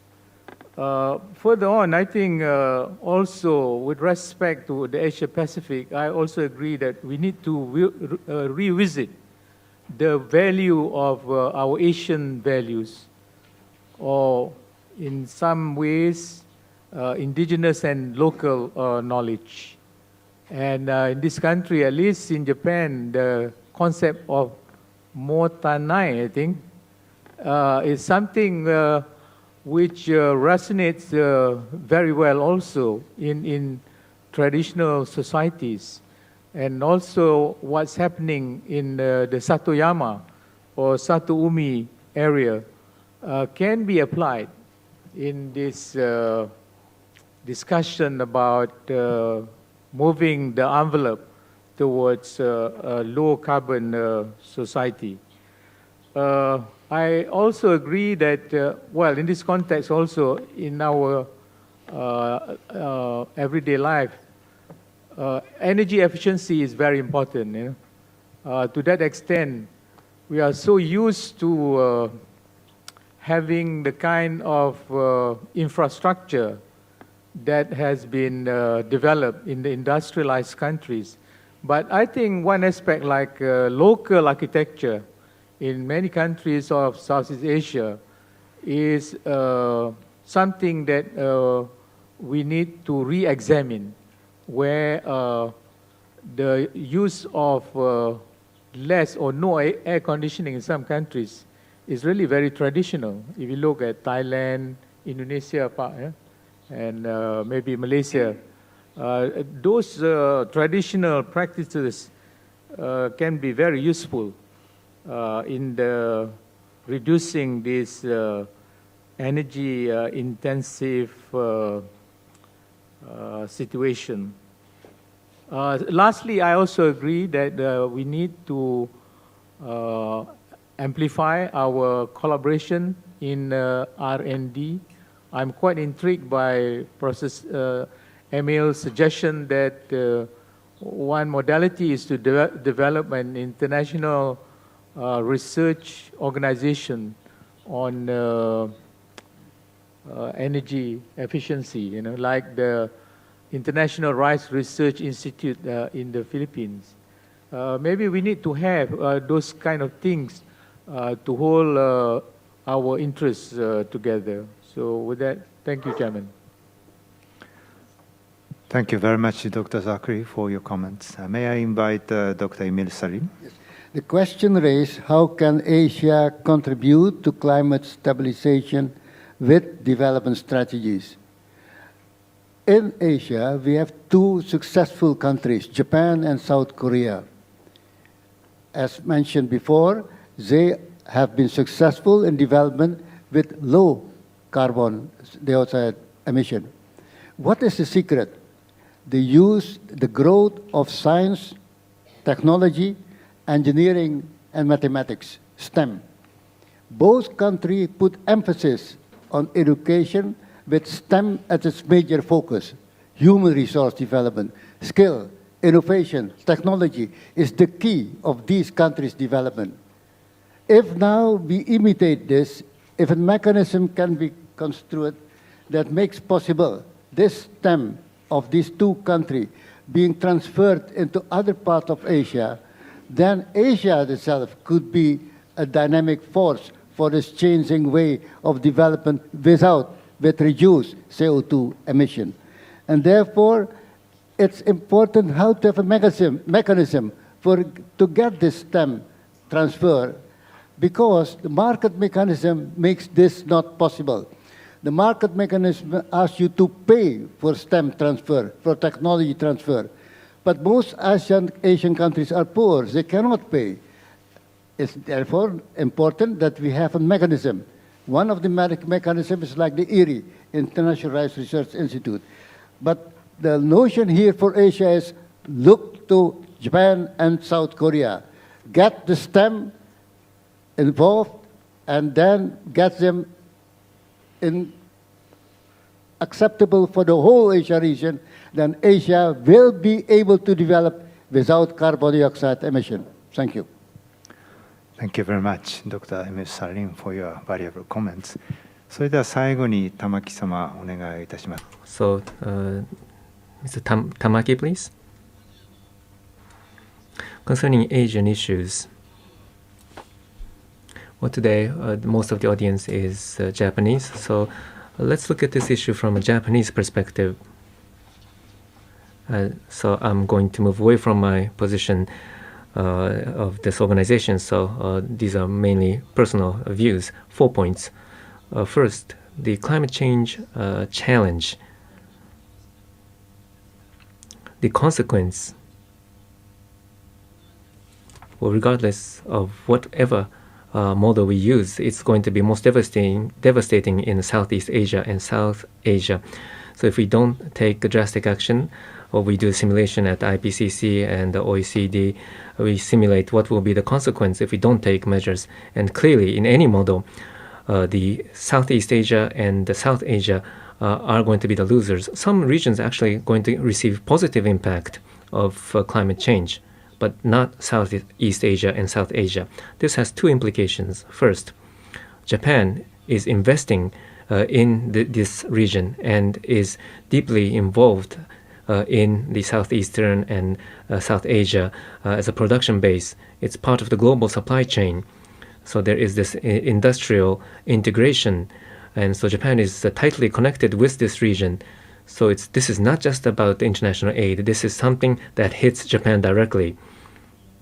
Second point, concerning climate change challenge, we need to make some contribution. We should pursue mitigation, adaptation, and the biggest return for such efforts is to be gained in Southeast Asia and South Asia and Japan, which is tightly connected to these two regions, because the return is going to be the biggest in these two regions.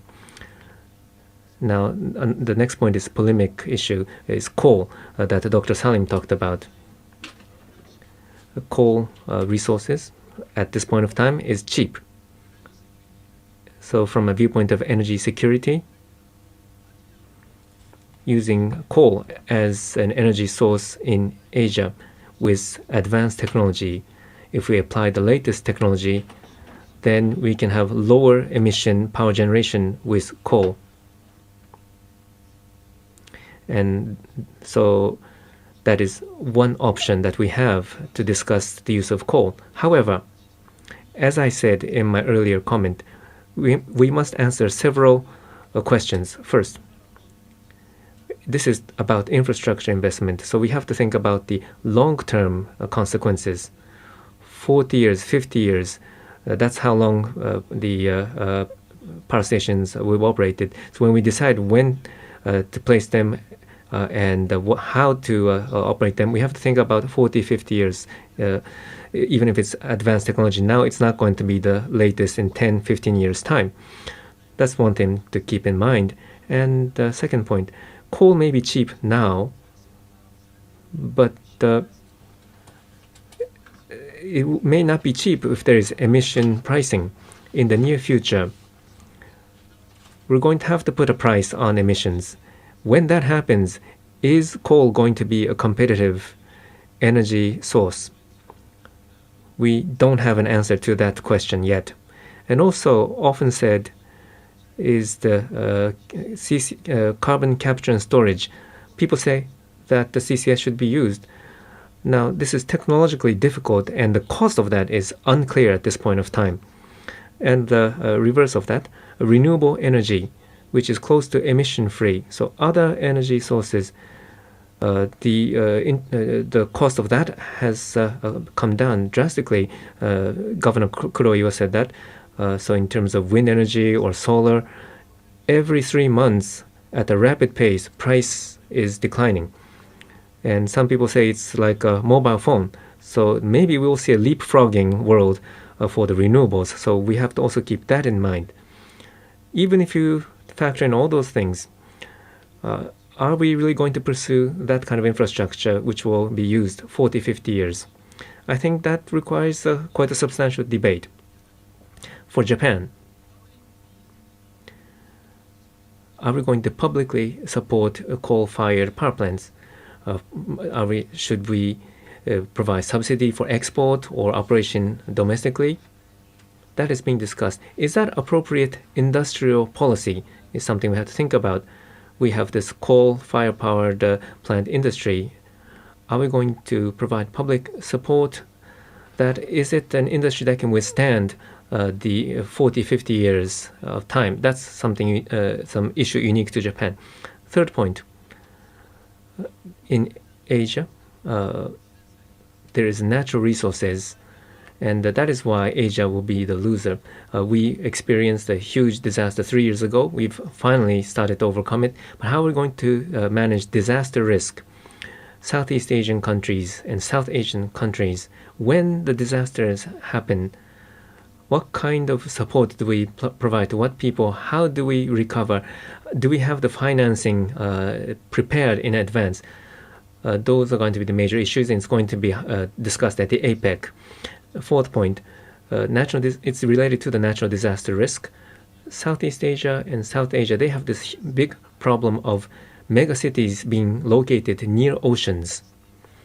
These megacities are rapidly expanding, and they're a huge source of greenhouse gases. These megacities, can they reduce emissions and be strong enough to withstand disasters? That's a major theme for Asia. So there are green cities, Kita-Kyushu city, or compact city. Toyama city is a representative example. We have these case studies, examples in Japan. So I hope that they will be utilized for city planning in mega cities in Southeast Asia and South Asia. That's all. Thank you. Thank you very much. We are at 12:20, so we were given 10 extra minutes. So we'd like to entertain questions from the floor, if that is allowed.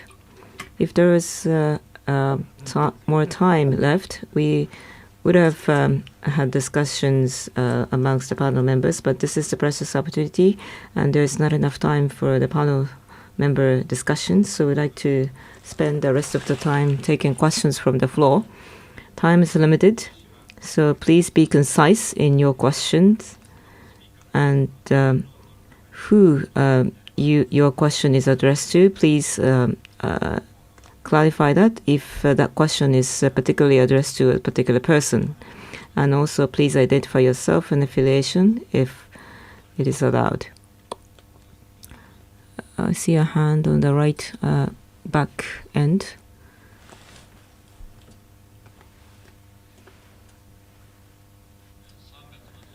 Up until March, I had been working for Ministry of Education for 36 years, and Mr. Rintaro Tamaki in 1986 was in the OECD, and I was in Nuclear Energy Agency of OECD. And I came up with fuel cycle strategy. I have a question to Dr. Pachauri, and Mr. Hamanaka talked about a very comprehensive discussion, and there was one question or one comment I'd like to share with the audience. The discussion that can only be done in Japan, or the information that can be disseminated only from Japan, and that is a nuclear option. The current cabinet is for pro-nuclear.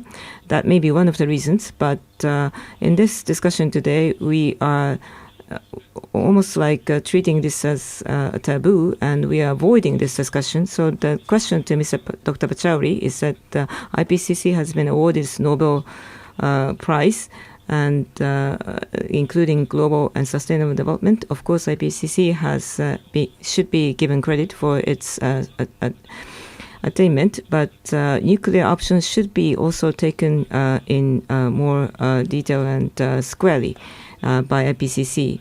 And for Dr. Nishioka, zero emission sounds like a very fragile option, but in the Fukushima issue, there's a high-level waste issue, and this is a zero emission. And since 1986, this has been discussed for the quarter century, and there has been no solution found internationally. So in Dr. Nishioka's group, in the environmental community, perhaps this should be disseminated as a lesson from nuclear accident in Fukushima, squarely from Japan. I have listened to a very precious input, but you shouldn't run from or escape from nuclear issue, and that has to be disseminated from this Dr. Nishioka's group. So that's my suggestion. So to the question to Dr. Pachauri and Dr. Nishioka, I would like to invite comments or answers to those questions. I wanted to clarify was both in the fourth assessment report and the fifth assessment report, we have assessed nuclear energy. This wasn't done in previous IPCC reports, and I can take a little bit of credit for its inclusion. And IPCC is not a policy prescriptive organization, it does policy relevant assessment. So we have looked at nuclear energy. We have said, let's say in the fourth assessment report, that it contributes about 18% of the electricity supplied all over the world, but that there are risks, there are problems, and it is really for individual societies to decide whether they want to go in for nuclear energy or not. It's something that the IPCC cannot and is not required to prescribe or suggest. But to answer your question, sir, yes, we have clearly assessed nuclear energy and in both these reports. And there's a substantial amount of information that's provided on nuclear energy, both in the fourth assessment report and more so in the fifth assessment report. 西岡先生お願いします。 Dr. Nishioka, honestly speaking, with regard to nuclear energy discussion or the damages from, or assumed damages from nuclear power and the damages derived from climate change, discussions on these fronts, and renewable energy deployment. With regard to these discussions, we are still doing this, not doing this enough in Japan, and the decisions have to be sought from civil society, but we are not at that stage yet. For both, there could be irrevocable consequences. So how to balance those risks is something that we haven't gone into thorough discussions on. And so we have to do more discussions before we take actions. One more question in the back. The person who raised his hand or her hand. Fujino from NIES. And thank you for the great discussion.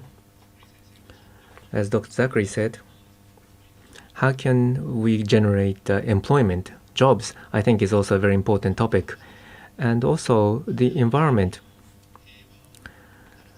In order to bring about peace in Asia, perhaps Japan should focus on the environment in order to bring about the peace in Asia. We tend to be inward-looking now, but we have the technology, we have people, we don't have too much money maybe, but we can exert leadership. How should we exert leadership?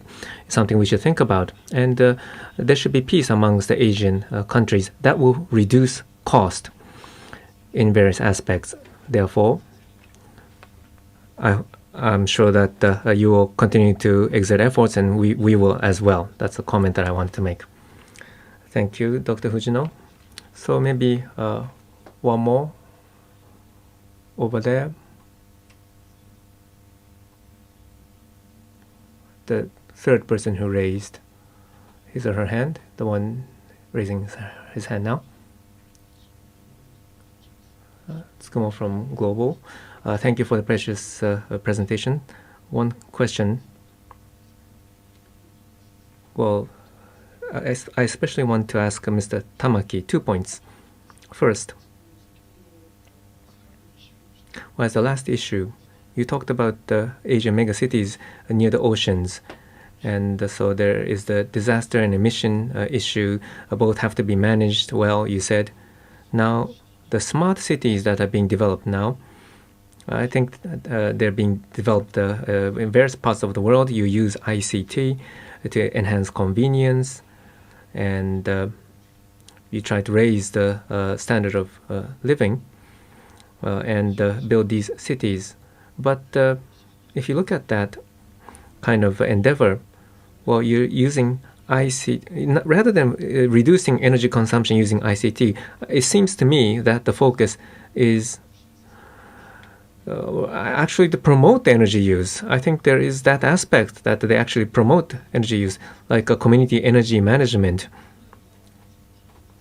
Well, from conventional thermal power, from LNG, you use combined cycle. And the heat island effect and emissions, that part hasn't actually been changed. Actually, it may be exacerbated by these initiatives.